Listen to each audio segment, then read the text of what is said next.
Nas diferenças, muitas semelhanças. Entre e fique à vontade. A exposição Minha Família Fora do Armário é o tema da Universidade que está começando agora.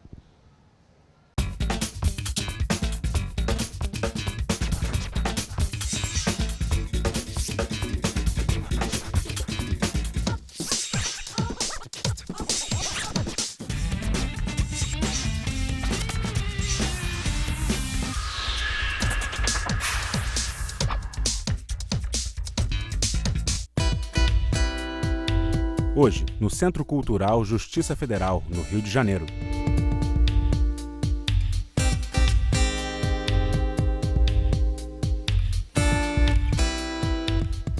Não há o que temer. Nossa família está feliz com a sua presença. Assim a gente recebe as pessoas aqui, não é, Simone? Esse é o intuito? Receber as diversas pessoas e diversas famílias para mostrar outras famílias? Exatamente. Quando a Tata e a Renata me convidaram para fazer a curadoria da exposição, uma das primeiras propostas que eu trouxe para elas foi a gente desconstruir um pouco a solenidade do espaço expositivo e transformá-lo em pedaço da nossa casa, sabe? Esse espaço da sala, do ambiente doméstico onde a gente recebe nossos amigos, nossas pessoas queridas, nossas visitas, e fazer uma exposição assim, onde a pessoa pode se sentar, folhear um livro e descobrir sobre o móvel a coleção de porta-retratos das pessoas amadas. É isso que a gente quis, trazer essa proximidade, essa familiaridade, para quebrar o tabu desse tema. Se sentir em casa, porque afinal a gente está falando disso, né? De casas, de famílias, de pessoas que se amam, né? É isso aí. Família é onde tem amor, né, Rê? A gente quer mostrar que todas as famílias passam pelos mesmos desafios diários na educação dos seus filhos, na criação dos seus filhos. E o que a gente quer mostrar aqui é que todo mundo é igual. Família é onde tem amor e dentro de casa todo mundo tem que cuidar, tem que alimentar, enfim, não tem diferença, né? Mas já surgem palavras importantes como cuidado, né? E no dia a dia, ao acompanhar essas famílias, foi isso que vocês foram percebendo? Que esse cuidado é um cuidado inerente à família que ama? Sim, qualquer família cuida. Aonde tem amor, tem cuidado. E a gente pôde participar um pouquinho desse cuidado dessas famílias com seus filhos. E muitas vezes até a gente também aproveitou para dar uma comida, para segurar um pouco no colo e curtir um pouquinho essas famílias também, né? Uma ajuda muito bem-vinda quando a gente pensa, por exemplo, em trigêmeos. Foi uma grande surpresa, foi um susto de 10 minutos, mas depois foi uma surpresa. Depois do estado de choque.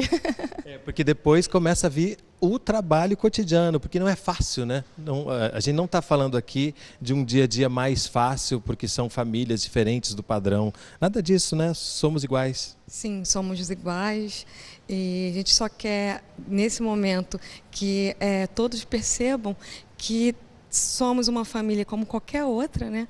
E queremos só ser feliz.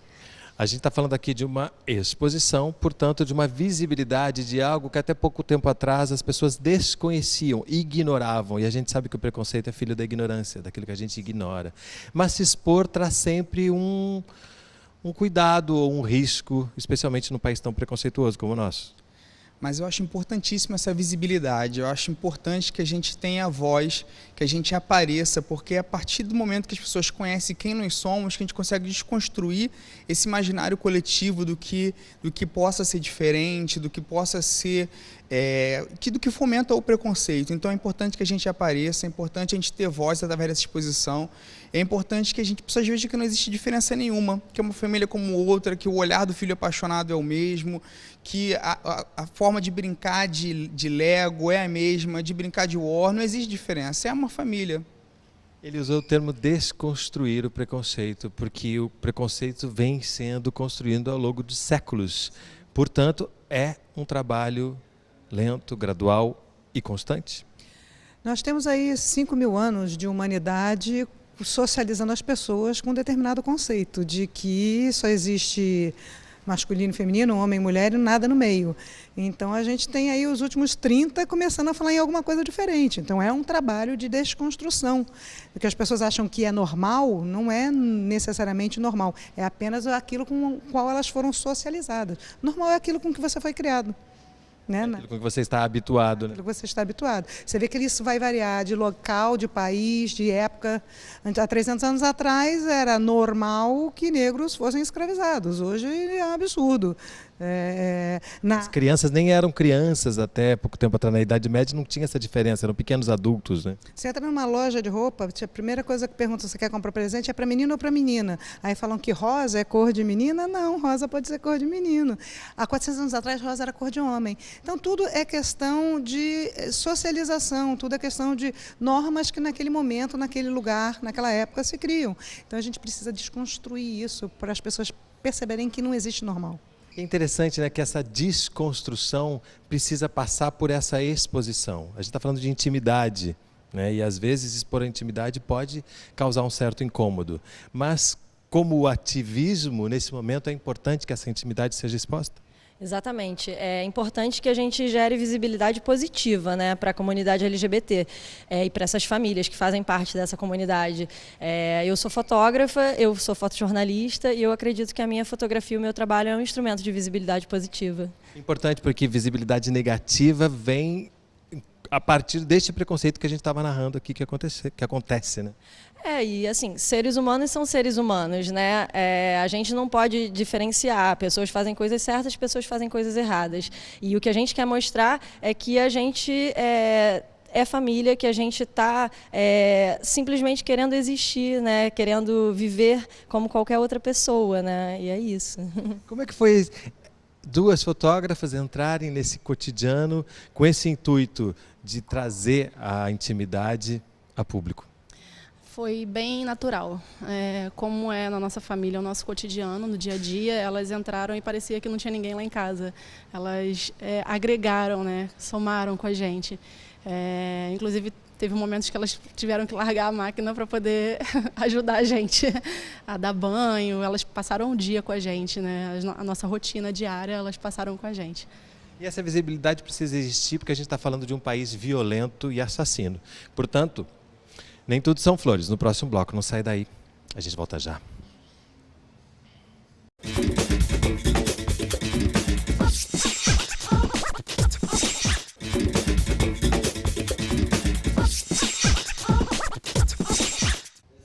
Unidiversidade está de volta no Centro Cultural da Justiça Federal falando sobre a exposição Minha Família Fora do Armário. Apresenta a sua família pra gente. Então, eu sou casado com o Eric, né, há 3 anos, na verdade, né, mas a gente está junto há 9 anos. Ano passado a gente adotou o Natan. Natan tem 1 ano e 10 meses atualmente, e esse ano a gente adotou a Sofia, que tem 4 meses. 4 meses? 4 meses. Como é que foi a reação das famílias, sua e do Eric? Então, na verdade, assim, a família não esperava, porque até a gente meio que não estava esperando a adoção. E aí ela meio que surgiu como uma sugestão de uma assistente social e foi uma surpresa pra gente nessa situação. E aí quando a gente contou para nossos pais foi bem legal, assim. Meu pai ficou super empolgado com a situação, minha mãe ainda ficou um pouco receosa no início, mas depois se quebrou na primeira visita.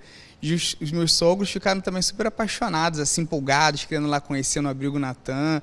A Sofia não, como ela já veio depois, já estava todo mundo já bem trabalhado isso dentro de si, né? Como é que é isso que você falou? Se quebrou na primeira visita. O que aconteceu? A minha mãe, ela na verdade, ela ficou um pouco receosa, assim, com a questão da adoção, a princípio. Ela acreditava que a gente ia optar por uma fertilização in vitro.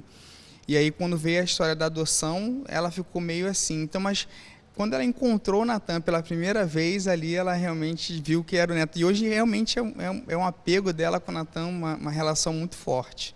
E é interessante porque está se falando de adoção, de fertilização in vitro. São inúmeras as possibilidades de se ter uma família, né? Sim, são. Aqui a gente tem fertilização in vitro de uma das famílias, a gente tem adoção tardia, barriga de aluguel, inseminação artificial. A gente tentou procurar um maior número possível de diversidade, realmente. A transexualidade também está presente, que é um tabu que felizmente vem sendo desfeito finalmente, né? Exatamente. A gente quer mostrar que pessoas transexuais também são família, compõem família, né? Embora seus direitos sejam negados e que esse tabu ainda exista, né? Mas a gente tem famílias aqui na exposição formadas por um homem transexual e a gente quer mostrar que a sigla LGBT contempla os transexuais também, né? E a gente tem que se apoiar, né? Dentro da comunidade LGBT a gente tem que se apoiar. A metáfora do armário é muito importante. Felizmente, ela apareceu para a gente entender do que se tratava, mas nem sempre é fácil sair dos armários, né? Quase sempre não é fácil, né? E é uma expressão que a gente usa muito, sair do armário como se fosse um gesto único e definitivo, mas, na verdade, eu vejo como um processo, porque eu acho que o tempo todo a gente está precisando fazer essa afirmação perante algum outro grupo, um novo grupo social do qual a gente venha participar. Por exemplo, é muito comum que as pessoas comecem a se assumir para os amigos mais íntimos, né? E, às vezes, ainda não em casa, com dificuldade em relação à família próxima. Quando a facilidade de afirmar para a família já existe, nem sempre é assim também no trabalho, no espaço profissional.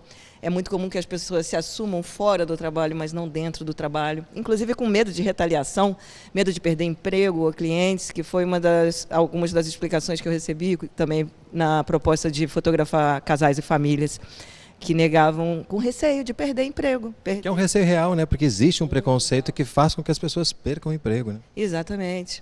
E, por último, eu acho que esse grau de exposição, como o que é promovido pela arte, quando divulgada num espaço cultural, no museu, numa galeria, na internet, nas páginas da revista, no seu programa, né? Quando as famílias resolvem apostar nessa visibilidade máxima, a gente percebe a força que isso tem, né? Porque já não tem mais medo de nada, só coragem e felicidade de ser o que se é e compartilhar isso com o mundo. Isso é tão importante, né? Coragem de ser o que é. Você percebeu ao longo da sua história esses diversos armários? Sim, percebi. E isso começou na minha casa, né? Quando a gente decidiu... quando a gente começou a namorar e a gente decidiu ir morar juntas, eu tive que assumir para minha mãe o que realmente eu era já, e liguei para minha mãe e falei assim: mãe, eu vou morar com a Lohane. Ela: por que você vai morar com a Lohane? E aí eu falei assim: porque é a pessoa que eu amo. Aí ela chorou na hora, porque ela já sabia, mas não sabia, né? E ela falou assim: você tem certeza que é isso que você quer para a sua vida? Eu falei assim: sim, eu tenho certeza que é isso que eu quero para a minha vida, porque eu estou feliz. E essa foi a primeira etapa. Quando eu abri isso, nossa, tudo mudou, né? Mas se passaram 6 anos para eu realmente abrir essa porta do armário no meu trabalho. E aconteceu quando a Lohane estava grávida, né? Nós estávamos grávidas, né? E ela teve o filho. Filhos. E o Anselmo Guazé chamou para fazer uma pauta dela, e ela me perguntou: amor, você se importa? Eu falei assim: se hoje nós somos felizes, a nossa família nos apoia, nada mais importa. Então, eu quero que todo mundo saiba o que esse amor trouxe. Eu acho que o primeiro armário que a gente quebra é o nosso. Da gente com a gente mesma. Exatamente, é o interno. E esse, às vezes, é o mais difícil de ser quebrado. Ou não. Mas é o primeiro. Para mim foi o mais difícil de ser quebrado. Todos os outros armários foram muito mais fáceis, mas o meu comigo foi extremamente difícil. É importante você falar isso, porque a gente fala muito de preconceito e há um preconceito da gente com a gente mesmo que precisa ser enfrentado. A gente está falando aqui de sexualidade, de gênero, mas isso é bem amplo, né? A coragem de ser o que a gente faz com que depois a gente ouça isso. Eu fiquei feliz. É para ficar, né? Eu acho que sair do armário Para mim é um ato político, sobretudo, além de um ato pessoal, né, de romper uma barreira pessoal, mas para mim é um ato político. Eu acho que a gente não pode ficar mais dentro do armário. Enquanto a gente estiver escondido dentro do armário, ninguém vai respeitar. A gente precisa, como a Lidiane falou, mostrar que a gente é família, que a gente é feliz, que a gente tem pessoas que nos amam, né? Quebrar com aquela ideia preconceituosa de que quem é LGBT vai viver sozinho, vai envelhecer sozinho. Não é nada disso. A gente tem que mostrar que não é nada disso. E sair do armário é importante não só para a gente se mostrar, mas para não dar razão aos outros acharem, está se escondendo, se está escondendo tem alguma coisa errada. Não, não tem nada errado. Aliás, as pessoas quando me perguntam quanto tempo eu demorei para sair do armário, eu falo assim, mas eu nunca entrei. Eu nunca entrei no armário, eu sempre partir do princípio que você tem um problema com isso, ele é seu. Então cuida aí do seu problema, porque eu estou vivendo a minha vida sem fazer mal a ninguém. Isso é muito importante. O preconceito é problema seu. No meu trabalho, eu nunca escondi nada de ninguém. Quando perguntavam se eu era casada, eu falava que sim. Quando perguntavam o nome do meu marido, eu falava Lidiane. E em casa, a minha família foi percebendo naturalmente. A gente morava numa casinha, ela foi morar comigo. Até então, as pessoas achavam que era uma amiga. E a gente comprou um apartamento que tinha 2 quartos e a gente comprou uma cama de casal. Então, naturalmente, as pessoas que iam lá e viam uma cama nova de casal já imaginavam. Eu nunca precisei falar nada para ninguém. Para bom entendedor, uma cama de casal basta, né? Sair do armário é uma atitude política, mas a política, o ativismo político não para por aí. No próximo bloco, os próximos passos para que a gente seja feliz sendo quem é. Não sai daí, mas antes se liga nessa dica.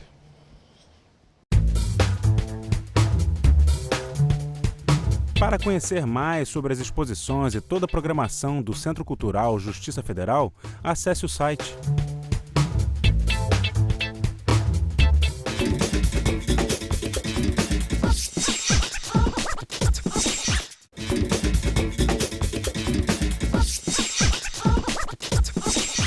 O Unidiversidade está de volta no Centro Cultural da Justiça Federal falando sobre a exposição Minha Família Fora do Armário. Se as famílias estão fora do armário, isso não é contra ninguém, é importante que se diga, né? Não, não é contra ninguém. Algumas pessoas até acham que seja contra elas, mas não tira direito de ninguém.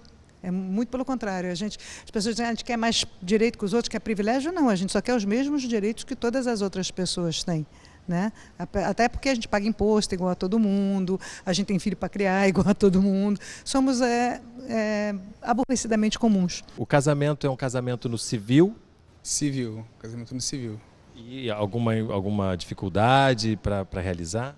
Não, na verdade a gente se casou em 2014, quando já era autorizado pelo STJF, né? Então foi tranquilo, a gente deu entrada no processo, demorou aquele 2 meses e ficamos lá na fila. Foi até bem bacana que o juiz foi muito sensível na hora de falar.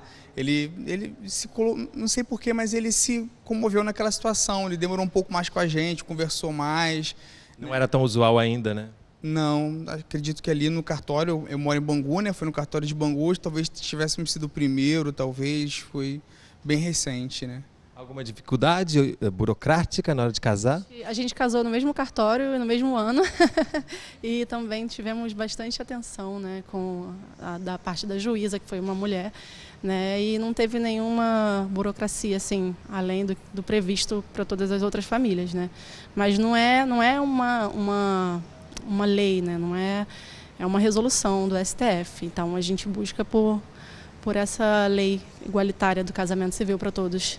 Não é uma lei, mas já existe um projeto de lei tramitando há bastante tempo. Exatamente. A gente pode casar hoje porque veio através do judiciário, porque o legislativo não faz o seu papel, né? Há anos e anos vem se tentando votar, e cada vez que entra em pauta, no caso agora a PL da Marta Suplicy no Senado, os senadores são covardes, eles saem do plenário para não ter quórum, para não terem que se posicionar.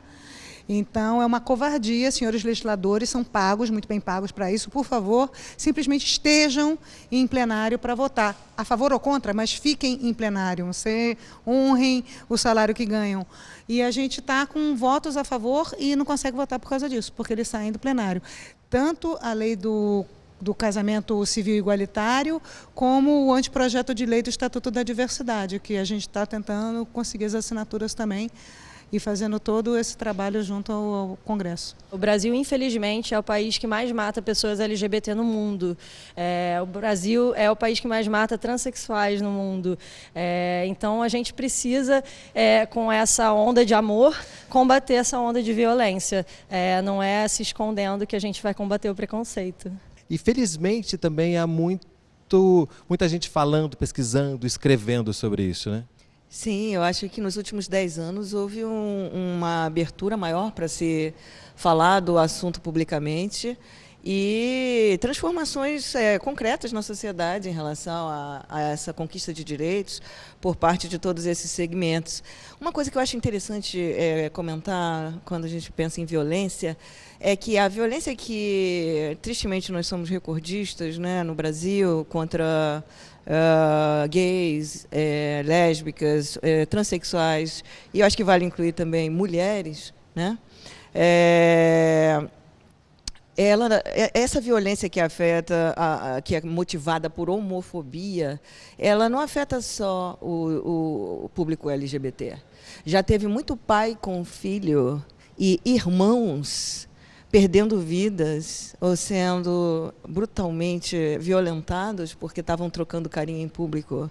Ou seja, pessoas que seriam membros da família tradicional que não podem expressar carinho porque são vistos com desconfiança por parte de pessoas homofóbicas que ultimamente já estão se identificando como haters, né? Os que odeiam, com um certo orgulho, o que é algo muito assustador e faz com que a gente tenha que cuidar e se preocupar com ações efetivas para combater esse ódio crescente, né, que só poderia nos levar, ou só poderá nos levar a um caminho sem saída, sem volta, para o abismo coletivo, né? Não é caminho. E falando-se em haters, se a gente for pensar, né, no conservadorismo, de onde vêm esses haters, quanto mais conservador, mais se reprime a sexualidade. Quanto mais você reprime a sexualidade, mais atos de homofobia e de pedofilia e de violência contra a mulher a gente assiste. Então, esse movimento conservador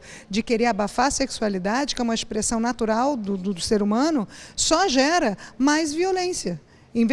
Não salva a família de ninguém, não protege a família de ninguém, só gera mais violência. E acho que é importante complementar também que o preconceito, ele não atinge só as pessoas que são LGBT. O preconceito atinge a todos os outros membros da família, membros que não são LGBT. E quando eu falo a violência, ela atinge não só porque aquele ente querido está sofrendo, mas ela atinge porque pessoas que não são LGBT são agredidas também na rua, muitas vezes são confundidas por esses haters, né? Vem às vezes um pai, uma mãe na rua, uma mãe, uma filha. Eu, quando era criança, adolescente, eu vivi essa situação. Eu estava com a minha mãe no supermercado e eu dei um beijo no rosto da minha mãe e a minha mãe me conta, na hora eu não percebi, mas tinham mulheres em volta olhando assim, com aquele olhar reprovador e perguntaram para minha mãe se a gente era um casal ou não. Eu tinha 11 anos de idade, então assim, a gente precisa que as pessoas que não são LGBT se juntem a gente nessa luta contra o preconceito. Para complementar, eu acho que vale lembrar que esse processo de violência, ele começa com uma desumanização dessas pessoas que são alvo dessa violência, né? E, ultimamente, na onda neoconservadora que a gente está vivenciando, ela está afetando não apenas o campo da tentativa de controle sobre os nossos corpos e nossas sexualidades, limitando nossas liberdades, mas ela está começando a afetar as políticas públicas relacionadas à educação, com a famosa escola sem partido. Ela está começando a afetar as políticas de saúde, que a revelia do Conselho Federal de Psicologia, houve uma liminar que está permitindo que psicólogos façam novamente a chamada cura gay, que eles estão evitando a expressão, mas é exatamente a mesma coisa, processos de reorientação da sexualidade baseados na não aceitação do desejo, o que só pode criar possíveis monstros, futuros monstros e psicopatas, pessoas que vão perpetuar a prática de violências diversas, começando com elas mesmas. num tipo de não autoaceitação, e aí você não aceita mais ninguém do mundo, nenhuma diferença. E, por último, a censura às artes, que é o segmento talvez mais refinado ou, paradoxalmente, grosseiro dessa onda conservadora, que está produzindo intimações, conduções coercitivas de diretores de museu, curadores de exposição, reitores de universidade, e eu incluiria nesse processo a pesquisa acadêmica, que na Bahia tem vários pesquisadores sendo ameaçados de morte por estarem pesquisando questões relacionadas a gênero e sexualidade. Isso é muito sério. E chega ao fim mais um Unidiversidade, um programa do Canal Saúde da Fundação Oswaldo Cruz. Se você quiser entrar em contato conosco, nosso endereço eletrônico é canalsaude.fiocruz.br ou então acesse a nossa página no Facebook. E eu quero agradecer a Tata, Renata, César, Simone, Ana, Lidiane e Lohane por mais um Unidiversidade que vocês fizeram.